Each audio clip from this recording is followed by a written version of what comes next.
Welcome back. I'm Kim Bailey. She's Fulyana Osborne. This is Inside Exec. Today we're going to talk about why and how. So you've heard us in the past and probably will in the future talk a lot about Simon Sinek and finding out your why. What we also want to explore today is how that works with the how of getting things done. Fulyana's going to speak. Thank you. Yes, one of our listeners actually commented on how interested he was when he listened about our sessions, which focus on the why, and he liked that. But he also read a book by Adam Grant. Adam Grant is an organizational psychologist, and he wrote a book called Originals. And he seemed to focus on the how, talking about how do we do something, make it happen, rather than just why we're doing something.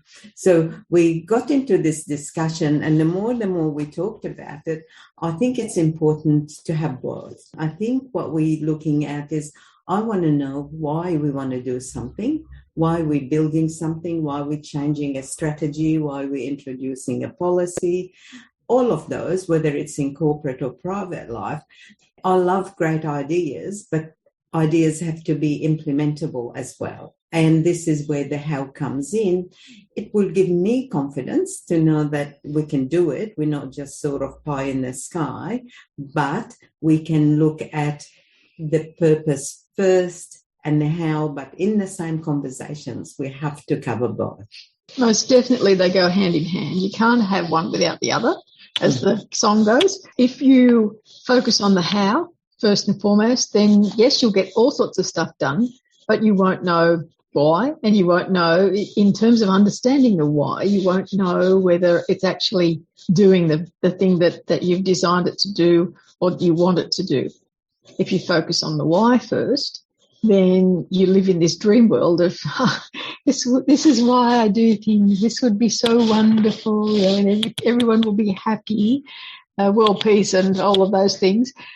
But if you don't focus on the how, and if you don't link the how to the why, then nothing will ever get done. And just so we understand that the why is not why are you doing something or why do we do it this way. The why is what is your baseline purpose. So I think I've talked to you in the past about my why is, why do I do anything in any environment that I do professionally? And my why is that I get satisfaction knowing that I have helped someone develop to be the best that they can be. That's all very fine. It's a lovely phrase to have. But unless I had some how attached to that, it's useless. It's nice for me to know that that's my why. I have a purpose in my existence. But unless I'm following through with the how, it just goes nowhere. So my how that is attached to the why is that how do I provide as many people as I possibly can with the tools to make them better in themselves at what they do, regardless of what that is. And so that can be the podcast. It can be that I'm volunteer on organisations that provide other services because my management skills are such that that's what they need. So my management skills, my how in that sense is my management skills provide the organisations with a better purpose. And so their why is better served by my how. It's about defining what your why is, what the organisation's why is, and then having all of these things that link into it that make it your hows or the organisation's hows or how-tos. Now, I think it's really good when you have whatever you're doing, it requires other people to work with you on it mostly. So let's talk about a product innovation and say you're coming up with the product and it's going to do something in the garden. So the why would be to make it more enjoyable for the gardener and less time consuming to use this new developed product. So that's the why. And then the how is how you're going to put it together. So the purpose of the tool would be cutting grass, or would it be to water the garden, or whatever it is. She's so knowledgeable on this topic. Can't you tell? Yeah, of course. I'm definitely not a gardener, but anyhow. So if you're looking at it that way, then you have the people that would develop it. So the people working on it have the shared purpose of what is the why, what's the ultimate reason for creating this, and then the how is each person might have a different part to play. So I will develop part A, you develop part B, and so on and so forth, and it comes together. So the communication on the how and the why has to be for every person involved in the making. It has to be covered in, first of all, pitching the idea to get funding or to get approval or whatever it is.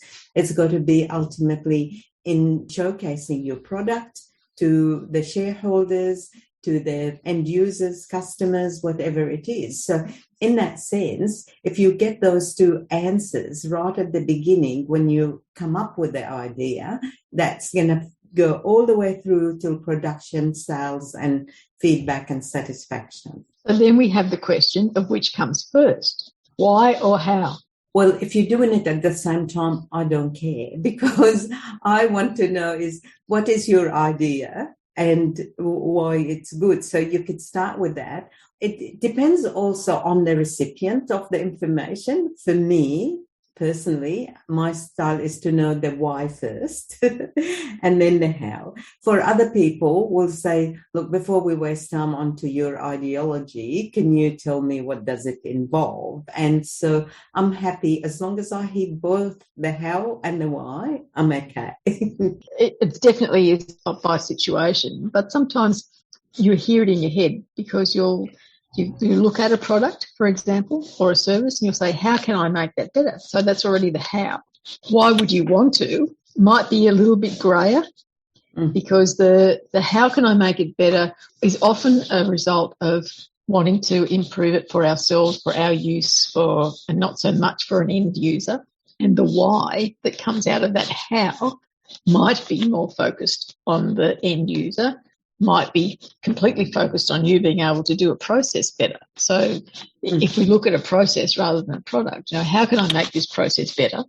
Which is often the question, a quality improvement situation. How can I make this process better? Why do you want to? Just because it's time for a review and you think this is what has to happen. So the why might be harder to find, might take longer to find than the how, but it's not something that you should ignore.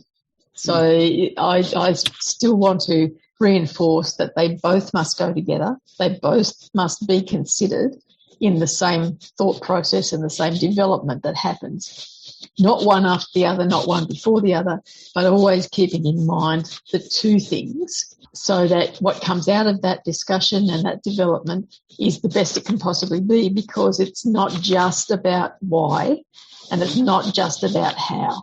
So nice quick topic. I think we've covered that. We've covered our bases and ourselves pretty well by saying, yes, you've got to do it all. You've got to do both.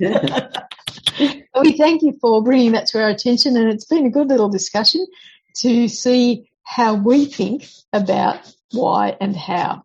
For now, I'm Kim Bailey. She's Fulyana Osborne. This is Inside Exec.